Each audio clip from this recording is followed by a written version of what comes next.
So I just want to thank everyone for joining us for I'll thank you for joining us for the 2021 Go Virtual Career Pathways Conference.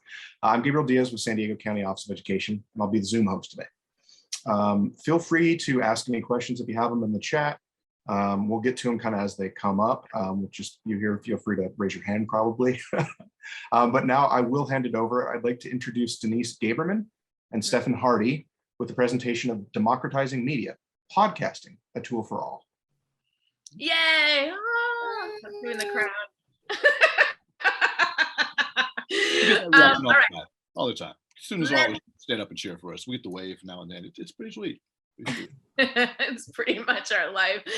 So let me first get into the Before we get started, everybody just kind of take a second and kind of like feel yourself where you are right now, right? Like usually like we're coming between classes, we're thinking about like students just came out of a last class, or maybe have thoughts or feelings, conversation in the hall, what have you.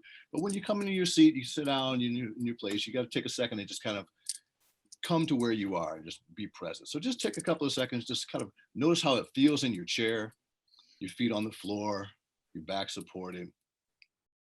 Kind of feel your breath coming and going. And you don't have to try to make it long or special or short, but just notice it. Just kind of feel it.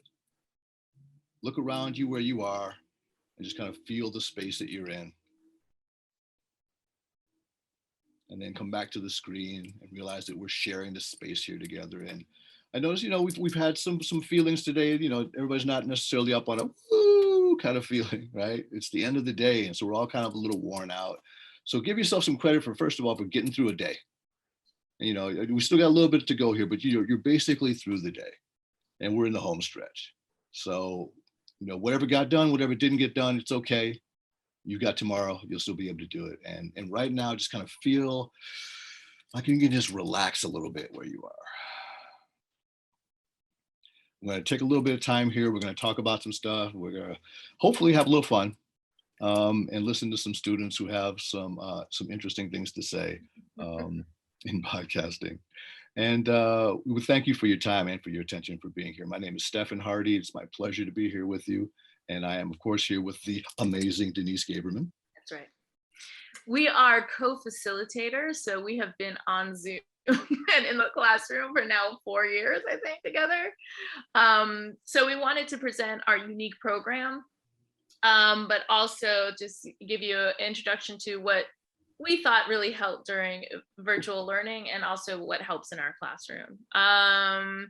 So I come from an independent filmmaking background, mostly in New York, LA, now in Sydney, Australia. And I worked with community organizations. So I didn't do industry-based stuff, a little dabbled in it, but in New York, the social justice and documentary world was mostly community-based and arts organizations. I worked in collaboration with communities to give access to equipment. So, and because of that, my first work that I did was with LGBTQ activists back in 1999, and that was weirdly in the Whitney in 2019. So you never know what kind of youth media you're going to make and where it's going to go. And that's what I tell our young people all the time. So Stefan, what are you? Who are you? I'm this weird old guy who happens to like follow you around in classes and stuff and help out. I'm a self-taught artist, professional artist and author. I've spent the last 13 years working with Artworks LA, which is a nonprofit organization that teaches arts to kids in continuation high schools. So this has been my population for some time, and I've really been enjoying this. I came from a museum setting in the education department, curating there, to do this because I really felt like I wanted to be in touch with the youth. I wanted the discourse that art has, the ideas, the values, the things that we think about, the things that we're wrestling with in terms of topics and themes in the arts, to be something that our youth actually had a chance to think about and work with and wrestle with, because they're going to be breathing that life into this next time that we have coming forward. They're going to be making our future. So I want them already, as much as I can, to be thinking about important things. And so that's why when I tell my students, I'm not really working with them to make them an artist, I'm working with them to make them thinking, creating, passionate human beings who are able to have the kind of life that they want for themselves. And solving problems creatively, to me, is the way that you get there. Asking the right questions, searching for your answers, trying things and seeing how that works for you. And so I say that the arts is literally that process. And once you get this process, you can put this into any part of your life. And so that's what I'm bringing to the classroom, working with Denise and her program, so that we can impact these youth in a really positive way. So just a little bit about our partnership, because it is unique. We are in LAUSD. Artwork supplies the professional teaching artists and a workshop coordinator, who's Stefan. He's the workshop coordinator, to guide students through semester-long explorations of art mediums that engage with current conversations about art and society. So again, Stefan is the workshop coordinator. The teaching artists change, but Stefan, he's the constant, very consistent. Everyone asks where's Stefan when he is absent. So Artworks LA is about long-term contact, and that's really how you make change. That's how you make an impact, is being there, not on a one-off, but continually. So when they have questions, so when you've made those inroads, you've made those relationships, and you're like, hey, how do I do a career in this? Hey, how does that work? Or even just, hey, how do I do a college application? You're there to be the person that they trust to answer these questions, right? In the same way that you teachers are, of course. So Central High School, if you guys don't know about Central High School and Continuation School, it's multi-site, and it's for dropout prevention and credit recovery. So I don't know if you've had students or if you were in continuation school, but the students that possibly don't, for whatever reason, have left their traditional school, they come to us. We're about 24 different sites, I think about 1,000 students, but we are in one specific site where we have 4 other teachers. And usually continuation school only has one other teacher in a classroom. We have a separate site, which is amazing. And the top floor of our site is top half of the floor is an art space. So we have a gym and 2 classrooms, which is incredible. We've been there since 2018. So I started actually with Artworks LA as a teaching artist, and then a workshop coordinator, and then the manager of this new school.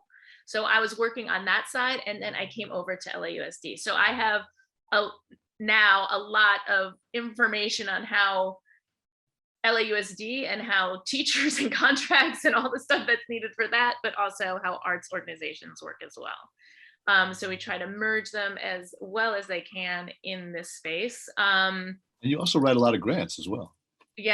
Well, CTE teachers writing a lot of grants, and because I have Artworks LA as a partner and we have this relationship, they help me write grants as well, which is incredible. As you know, if you are a CTE teacher, that's kind of difficult. So now I'm the CTE production and managerial pathway, and so we renamed the school. It was Adam's site. That's all it was. We have no admin on site, so we are like a community center. Very interesting space. And so we renamed it Design and Media Arts Academy. Dama, our radio station, is called Domination Radio Station. We think it's really good, but I don't know. We named it and it's amazing, but the students, I don't know. I think they like Domination. I think we talked about it. It wasn't like we were just, But what's so great about partnering with a nonprofit is that then the advanced workshops, the internships, the resume writing, all like the career stuff, they also take on as well. So it's not just on my shoulders to teach all this thing while teaching production and managerial studies. They can go to after school programs that Artworks LA has. So those are advanced programs. So our students begin in my class, and then we suggest that they do this other class. They get points, they get credit for going after school and finishing a program with them, and then the paid internship. It's just a win-win, we think. But sometimes it's difficult to get students. Well, it's a rise in maturity, right? Everybody's not ready for it. And some people think they're ready when they're not ready, and that's okay. And we've always said, if you try this and you find you're not ready for it, that's okay. You can come back next year or next semester and try again and see if you are ready, because it's most of what they get is kind of stepping stones, like, oh yeah, 1 step forward and 2 steps back, and then 2 steps forward and 1 step back. They're trying to find themselves, and they're not always sure what they or confident enough to handle the things that they that we would like them to be ready to handle. So it's a great program in the sense that it kind of gives them a safe way to try and fail and to try again and be successful with no judgment in it, because it's all for their good and their well-being. So we do things like we teach them, you know, workforce readiness skills and stuff, interview skills, how to write a resume and how to interview and stuff like that. But then we also give them advanced programs in art forms like photography, design and illustration, where they would actually go to Otis Center of College, Otis College. Otis I College can't of get the word Art and out. Design. Otis College of, yeah, you know what she said. I don't know, for some reason that was like a tongue twister for I me. know, it was really hard. Or Art I'm Center. here to support you. And take classes like from those teachers there and really see what it's like on that collegiate level to get those classes. And it's all free and all their stuff is paid for. All their materials and everything is paid for. All they have to do is get there. Yeah. And we've been doing that online for them as well since the pandemic, to make sure that they still have access to these things, because it's such a leg up to really see for yourself kind of what's expected and what the next level of the playing field looks like, to prepare yourself to be ready to handle it. And so they come back into their high school, you know, with these experiences and knowing, oh, hey, you know, if I step my game up like this, I'm ready for that. Or hey, these people, you know, they said they'll go to bat for me. They'll write a, you know, letter of recommendation. I just got to tell them where I want it to go. And it just opens up possibilities. And that's, you know, a big part of what we're here and for, is to open up possibilities for students. Yes. So our school, it's again a unique situation. We're not a traditional high school. Most students have not had art since elementary school. The average reading and writing level is 6th grade. Getting them to be creative and take risks can be paralyzing to our students. We have a lot of pushback if they're just new to this. Must first work through the confidence and self-esteem and mental blockages before they can get quiet and imagine. That is just with anything in imagine, you have to get quiet, and it can be really traumatic for them to get quiet because other things come through. And we know this. We've been working in these spaces. I've been working in prisons and, you know, continuation school for a bit. Same with Stefan. This is before the pandemic. So we were kind of ready for the pandemic in that space. Because we were already working with our school PSW, one PSW for 1,000 students. But I made sure that you know, we made sure that we were doing mental health work. We were making PSAs. We were doing that stuff well before the pandemic hit. And of course, we're not just teachers, we're the armchair therapists. I mean, we really have to be. Basically, you see a student and you know something's up, and you have to say, are you sad? Are you sleepy? You know, are you stressed? Okay, there's so many times that they have to go into the other room. I know that teachers are dealing with that now more in traditional schools because of the pandemic and things, but it was pretty normal in our space already, right? Yeah. But again, it's a confidence and self-esteem. They want to get it right. Whatever they've been dealing with in their traditional schools, whatever teacher they came across, a lot of the problems happen in middle school. That's like getting over that. It doesn't have to, they need to know it doesn't have to be perfect. And with editing and with podcasting, it doesn't have to be perfect. You know, you can keep redoing it over and over again. So why podcasting? Stefan, do you want to jump in? Well, it was one of the really great equalizers. I mean, even with just your phone and some access to the internet, you can do it yourself. You know, you don't need an expensive studio. You don't need expensive equipment. You can sound good, you know, not super professional, but you can sound good enough to get listeners, good enough to move things along and get a lot of experience with just really basic stuff. And anybody can learn how to do it. It's not overly technical.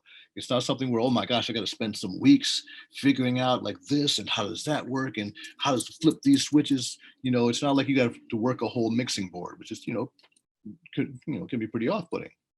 Mm-hmm. So a beginner skill, someone who's just a beginner can do a pretty decent job already. And you could hear for yourself where your mistakes are, which means your learning curve to making it better is faster.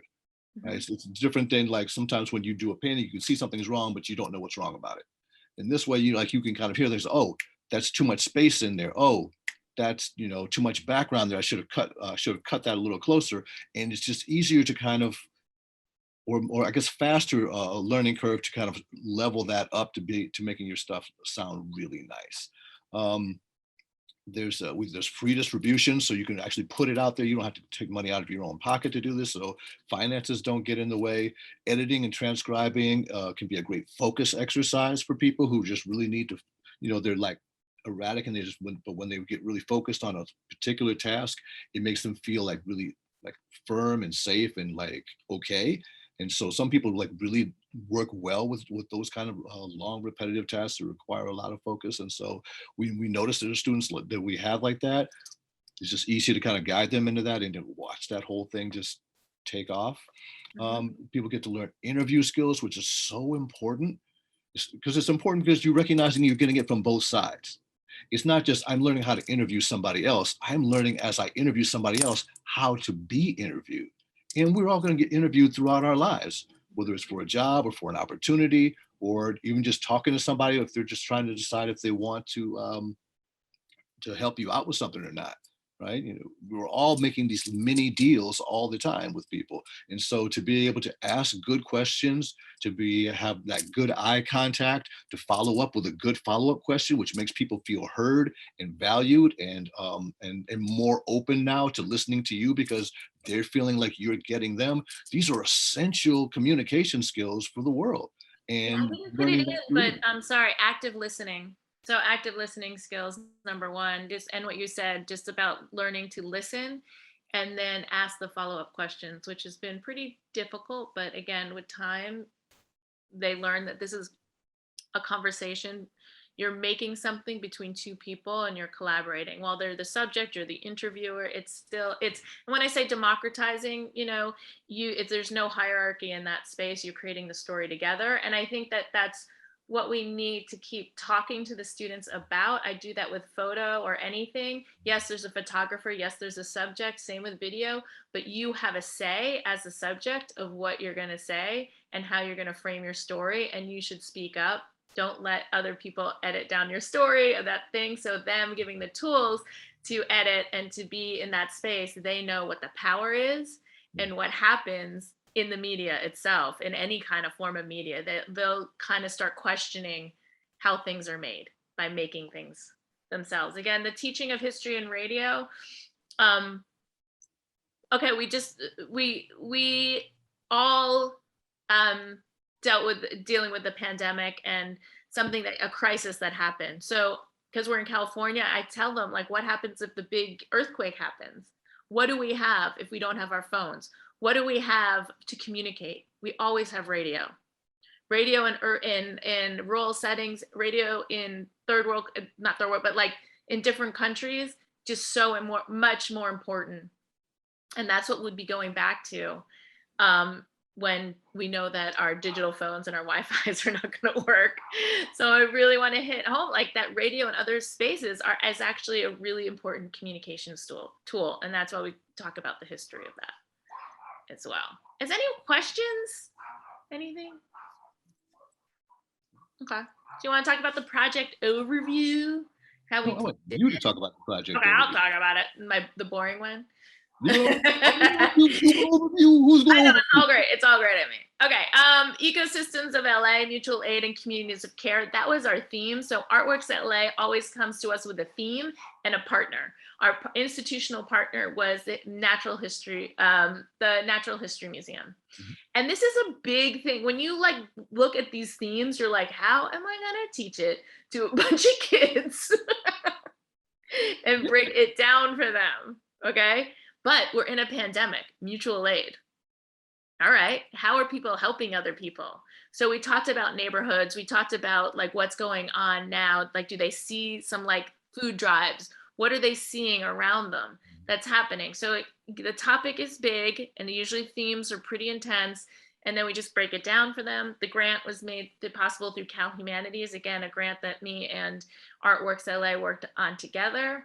And then students interviewed a diverse group of local community activists, artists, and educators about creating systems of care and mutual aid support throughout Los Angeles during the pandemic, which we thought was yay, this theme. It's pretty amazing. So they can also see there's community fridges, there's places that they can go to to get their family food that maybe they wouldn't know about, but we're introducing it, not like, hey, do you need food? We're saying, hey, let's interview these people, and maybe it will filter down that like, hey, mom, I interviewed these people, or hey, and maybe telling a neighbor. Why we chose to do this during the pandemic, we got a podcasting booth, a $15,000 podcasting booth. It was an amazing project when we got it, because the students, I was like, let's leave it to Monday to deal with it. And they're like, no, we're going to build it now. They were obsessed with building it. And that was like, all right. And they did it. And it was just like a really nice collaborative project. So always get a podcasting booth if you can. It was modular. There was like how many pieces? I know. It's 2 tons. It was 2 tons. Yeah. It was crazy. Yeah. Dropped off in the middle of the street in South Central. So our students, so we have Mac desktops. We don't have Mac. We can't give the students MacBooks. We can't give them anything from the CTE program. We weren't allowed.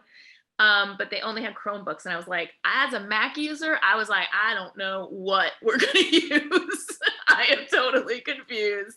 What are we going to do to edit? What are we going to do to all this stuff? But in LAUSD, we had Schoology. In Schoology, we had Soundtrap as an app that you can download. And I believe Artworks LA also got an account for themselves, so we could all be on the same program. So again, students want to stay anonymous, and the fun part is creating your DJ name and also creating your label or logo. You can make stickers, things like that.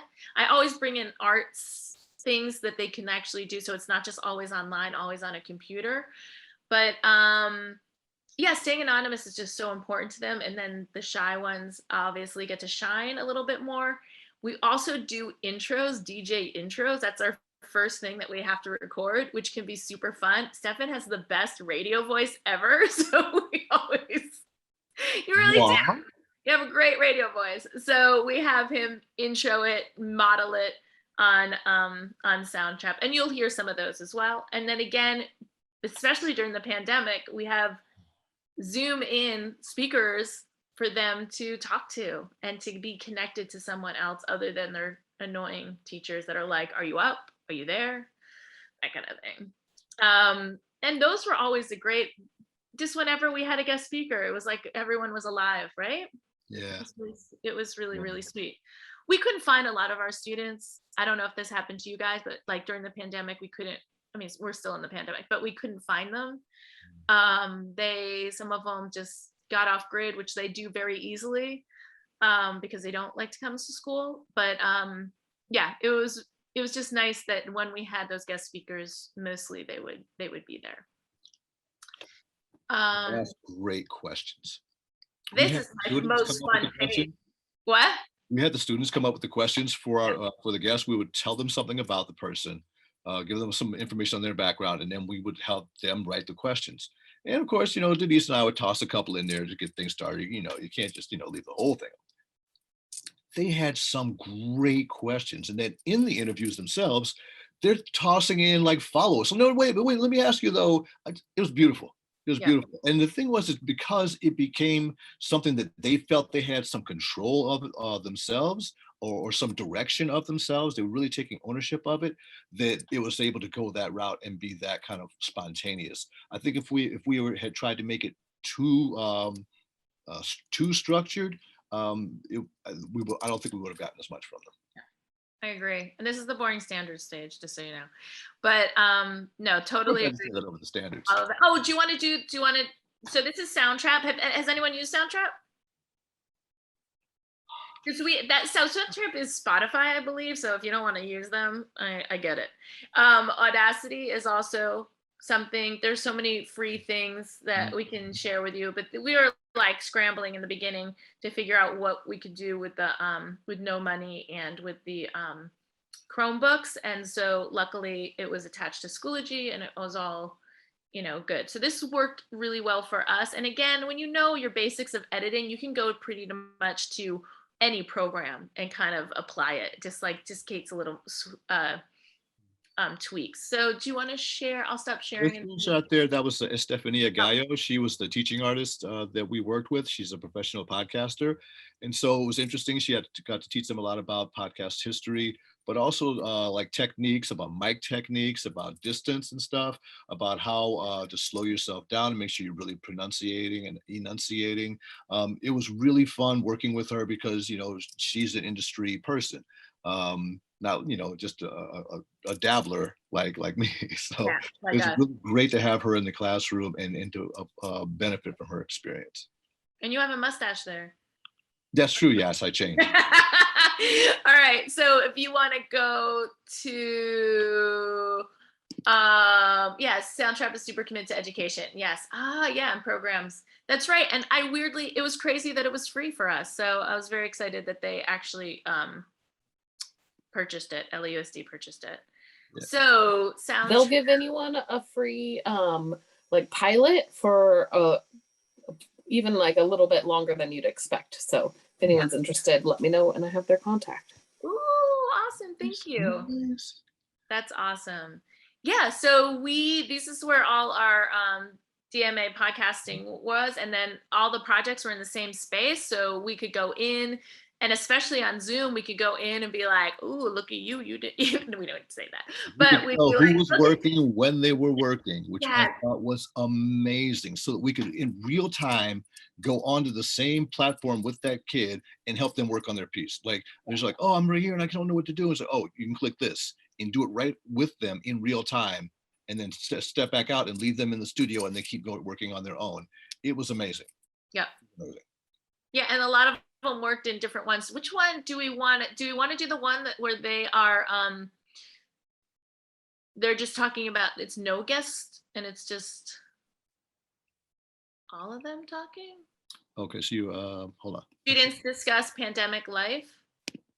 We ended up being able to put this on anchor.com, which is amazing. So we've got this whole page here. And so all of the final ones that we produced are right here. So you're talking about student perspectives on the pandemic, perhaps? Yeah. Well, let's give a listen. And then it doesn't work. Oh, here it is. Then you have to go over here. Up more. Up on the, it's like up on the bar. Oh, duh. DJ Jacking Beats. Coming at you from Los Angeles, California, and you're listening to Domination Radio. Today, our class discussed surviving the pandemic and going to virtual school. This is a part of a podcasting series on grounding in soil, building sustainable communities, mutual aid, ecosystem of LA, and local community support. I hope you guys enjoy and stick with us. Welcome to Domination Radio. This is your host, DJ Renaissance. And today we're going to be talking about the pandemic, how it is affecting our students' lives, and what it's making them go through. Let's talk.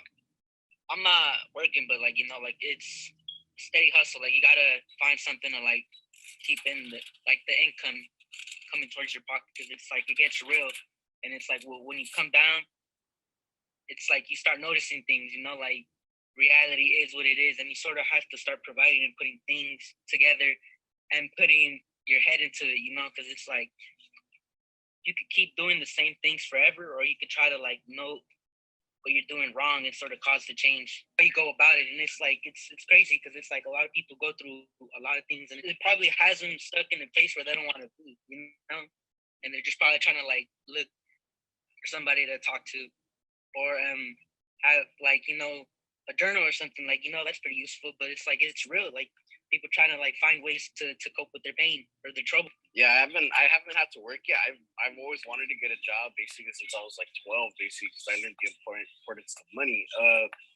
I'm probably gonna have to go in real soon. I'm probably gonna have to take some time off of school before I go to college, because my dad recently, as he's getting older, he's not able to work as much. He has trouble walking, all of that stuff. So when the pandemic came, they basically took him out of work, and I'm pretty sure he's not gonna be able to get back in. They're probably not gonna give him there. He's probably gonna have to retire, which means I'm gonna have to start helping too.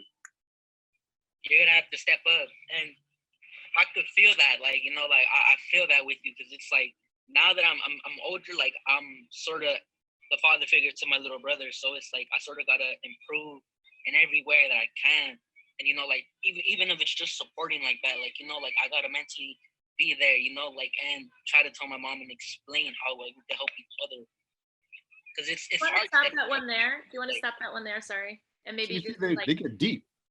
They get really deep. Like if we were just in classes asking them to talk about it, we wouldn't get all that conversation. Just not even close. I know we tried. So, but here it's like they're just having a conversation with each other. They're much more relaxed. They're much more like forgetting really that the mic is there and just able to just be there with each other on the points of what they're talking about. It was really quite amazing. It was a lot to edit down. It was basically it's an hour-long conversation edited down to 11 minutes. Mhm. Do you want to just the introduction to Alma Backyard Farms just so they can hear? Again, the intros were done. That's the first project is do an intro. Yeah.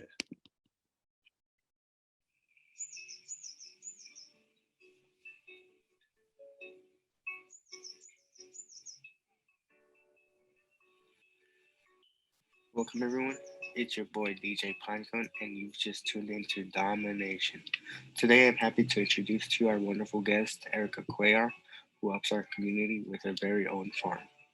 Erica's farm, Alma Backyard Farms, helps to reclaim lives of formerly incarcerated people, repurpose urban land into productive urban farms, and reimagine disenfranchised communities in Los Angeles as a hub for transformation.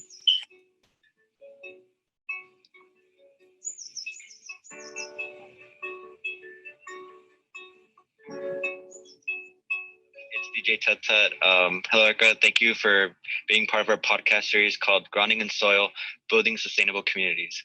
So I'd like to start off my part of the questions by asking, where is it located? And if you can please describe what it looks like for our audience. Yeah, so we have a few locations. Currently, I am at our Compton location. We have another location in San Pedro, which is about 20 minutes south. And we have another location in East Los Angeles and East LA, which is about 20 minutes north of Compton. Our Compton location is alive. It is thriving. It is bustling with lots of life and activity, with pollinators, seeing lots of bees and hummingbirds, butterflies, enjoying the flowers. We also have a lot of vegetables growing right now. We just had some rain a few days ago, and so things are enjoying a little bit of LA rain that we had. And it's quite a space that really we designed to not only grow food, but to grow community.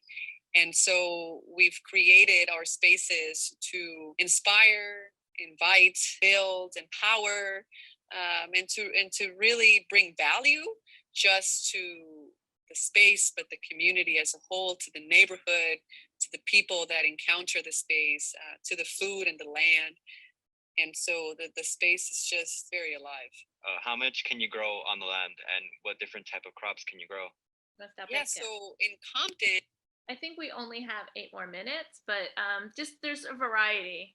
There's a variety. Everyone introduced a different one. Everyone tried to edit down a different one. We took sometimes like their 15 or 20-minute edit and we edited the rest. So it's 10 minutes. So definitely all this for us, specifically in our school, is a collaboration. I never call it youth made necessarily. I think it's a collaboration with the teachers, with the people, the guest speakers, trying to make it as the best podcast or the best project that we can. But yeah, so those are a couple of those. I'm just trying to think of what we have on here. And that was done with everybody being at home. Yeah. With whatever phone they happen to have, whatever, the Wi-Fi they happen to have. And we were really trying to teach like the resilience of, you don't have to have everything. You just have to have the desire and get started. Everything that you need is going to materialize. You're going to have some way to get you moving forward, but you have to figure out what it is you want to do and move forward with that. And so that kind of ideology is kind of underlying what we what we always do, because when do we ever have actually everything we need to work with, right? When do we ever have all the supplies we actually would like to have, or the kind of supplies we would like to have, or the kind of equipment we would like to have? It's rare that these things actually all come together. There's always something that's missing. Oh, we could use this, except we didn't get the software or what have you. So it's about how do you make the most out of whatever you have, and not put yourself into debt in being able to do that. And this helps them, kind of see their way through in other ways too. And Right. so along with this project, we also said, well, so now that you've got the podcast, we can't just have a podcast unless we somehow promote it. So yeah, so along with what you were saying, just about getting students to just do with what most of our students never had a lot, like especially in their schools. So I don't want them to not have things. I want them to have the best of everything. But I do have to say, coming from a community organization background, like it doesn't matter. The best, they can say you need an HD camera and things like that and the best lighting, but the favorite TV show back in the day was made on VHS tapes. It's Funniest Home Videos. They didn't have the specs. They didn't have, and why we have YouTube, why we have all those things is because the user made community. So again, with radio, things like that, we can make them. And like, I also teach with zines. That's like the first thing I teach is making just piece of paper and pencil and to get your message out. I don't start with the fancy cameras. But that's just my way of teaching things. But yeah, I want them to be able to tell story, and I want them to do it in any possible way that they have available to them. And that's what we're dealing with the pandemic anyway. So luckily, again, we had the sound trap, things like that. But even if we didn't, we would have found a way to work with them. Yeah, marketing, again, is something. How do we distribute after you make something? How do you distribute? And again, they understood Instagram. We have a school into Instagram, and so we just made it for them, and they knew like right away it's going to be used, which I really like. It's not something like, oh, I'm just using this for my portfolio. It's actually something that is going to be used in the school to promote their work. So we have a few of those. Again, and we talk to them about design. This is where we can talk to them about, like, was that too much wording? Like maybe the logo should be somewhere else. Maybe, and we didn't have much time in the marketing part, but like, that's just like the elements of design. And using Canva, again, something that was free, and the kids knew about as well. And again, a short learning curve. Canva is so easy to use. There's so many templates and things that are just there you can just really readily pull from. And I get we wanted them to have a lot of information conveyed, but we were trying to get them to understand how to convey that with a little bit of text, and some got it and some didn't. And that's the way of things. Like some were like, okay, so you want all this in here, so all this is going in here. I was like, well, that wasn't exactly what we wanted, but I see what you're doing. At least you understood what that we did want the information in there. But it's just, each student was able to solve it in their own way. And I think, again, that's the beauty of it, is they're experimenting, they're trying it, they're playing with it to come up with a way to solve it on their own. And I think that's the best lesson in that is, here's a tool. I'm not going to tell you exactly what to do with it. I'm just going to show you how to use it. And now I'm going to give you some parameters and see what happens. How do you fill that in? How do you solve that? And seeing each other solving it in different ways, I thought was also really inspiring to them, because we always talk about that. We always have not a critique, but just kind of like, what did you see? What did you like? What worked for you? At the end of doing any of these projects, to see kind of how people feel about what was going on, and them riffing on each other's ideas and go, oh, if I would do it again, I would do it like he did with that. And I would take that and add that to this. And the way that she did with that, I would put that together. It's like, yeah, exactly. We get the best of each other's ideas, and that's how things get really, really good. Instead of trying to feeling like you have to do everything on your own, why not collaborate and work together with other people? This is how we make really wonderful things. And this is how many industries become great, because these are people putting a lot of great ideas together with other people with great ideas. So it's important to be able to work well with people. It's important to be able to listen to people. All this stuff is part of what we build into the lesson. Oh, you're muted.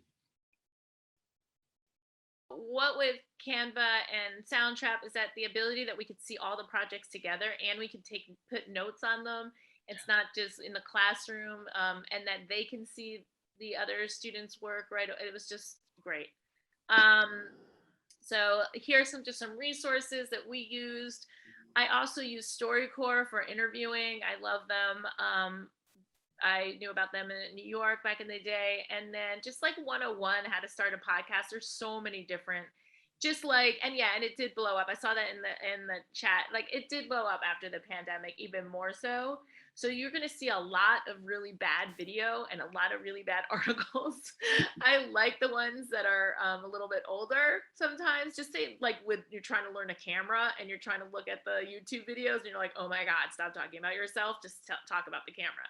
That's pretty much a lot of the time what happened with finding the resources for podcasting as well. But again, just do it, model it for them, and especially start with your DJ name. Everyone needs a DJ name. So that is about it. I know we don't have much time. No, we have a minute for questions. Sorry, we talked a lot. But anyone have a question, or hopefully it was helpful? I threw it in the chat, but I did want to know about the sounds. Did you walk them through finding like royalty music or sounds or anything like that? Yeah. And then it's Devin, freesound.org we use all the time. And there's YouTube as well. And making your own sounds. And Soundtrap, coincidentally, is linked directly to Freesound. So there's a link you can click right in that same work zone where you're working that takes you directly to Freesound. So you can look up the sound you want and import it directly into your podcast. It's pretty awesome. Yeah, I love that, and the transcribing part, that they can see what's going on and do those kind of old school paper edits really fast. I'm like, you don't even know what I had to do when I was your age. But yeah. When I was young. I will, one last question then before we're out of time. How do you walk that line for allowing them to have onus on the project and not feel like it's you guys telling them to make a podcast? I think with our students in particular, Artworks is already coming with a theme, and we know that we have a presentation in how many, 10 weeks usually? Usually about 10 weeks, yeah. Yeah, 10 weeks. So they know the score, like, of that's how it works. It's also because we kind of set it up like a design challenge. Yeah. And so, like, you can be in a team with several people, or you can do it on your own. And these are the parameters. This is what we need. It needs to have in it. This is the perspectives of what it needs to have. So this is what an A is if it has all of this stuff. And how you get there. We can help you. Ask us questions. If you get stuck somewhere, let us know. But we really give them a lot of freedom to experiment and play with it. And I think that's what they love, is that sense of, oh, you're just gonna let me do it? I'm just gonna work it out. And then they get into it. All of a sudden they're all abuzz, talking to each other. Oh, we gotta do it this way. You want to do that? They're solving things, which is exactly what they want to be doing, even though they don't know that's what they want to be doing. Yeah.